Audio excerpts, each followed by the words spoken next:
ভারতের রাজস্থানে চলছে ঐতিহ্যবাহী পুস্কার গবাদি পশুর মেলা। শতাব্দী প্রাচীন এই মেলাই এখন ভারতের সবচেয়ে বড় ও দামি গবাদি পশুর বাজারে পরিণত হয়েছে। এবারও সেই ঐতিহ্য নতুন মাত্রা পেয়েছে, কারণ মেলায় এসেছে কয়েক কোটি রুপির ঘোড়া ও মহিষ। হাজারো দর্শক আর ব্যবসায়ীর ভিড়ে এখন যেন রাজস্থানের পুস্কার এক উৎসব মুখর প্রাণকেন্দ্র। প্রতি বছরের মতো এবারও রাজস্থানের মরুভূমি শহর পুস্কারে বসেছে বিশাল গবাদি পশুর মেলা। ভারত জুড়ে পরিচিত এই মেলায় জমে উঠেছে গরু, মহিষ, উট ও ঘোড়ার প্রদর্শনী ও বেচাকেনা। কিন্তু এবারের আসরের সবচেয়ে বড় আকর্ষণ 15 কোটি রুপির ঘোড়া শাহবাজ। চণ্ডীগড় থেকে আনা হয়েছে মাত্র 2.5 বছর বয়সী এই পুরুষ ঘোড়াটিকে।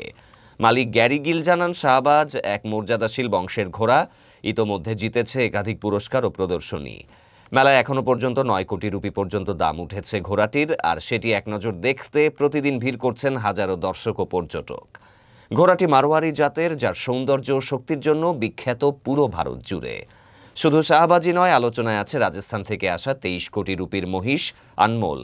এর মালিকের দাবি, আনমোলকে রাজকীয়ভাবে লালন পালন করা হয়। প্রতিদিন তার খাদ্য তালিকায় থাকে দেশি ঘি, দুধ, শুকনো ফলসহ নানা পুষ্টিকর খাবার। ফলে এটি স্বাস্থ্য, গঠন ও দুধ উৎপাদন ক্ষমতা দর্শকদের নজর কেড়েছে। আরও আছে উজ্জয়িনী থেকে আসা রানা নামের মহিষ, যার দাম 25 লাখ রুপি।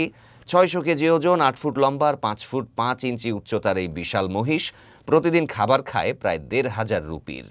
অন্যদিকে বাদল নামের ঘোড়াটিও মেলার পুরনো চেনা মুখ। এবার তৃতীয়বারের মতো এসেছে বাদল। দাম উঠেছে 11 কোটি রুপি পর্যন্ত, কিন্তু মালিক এখনই বিক্রি করতে রাজি নন।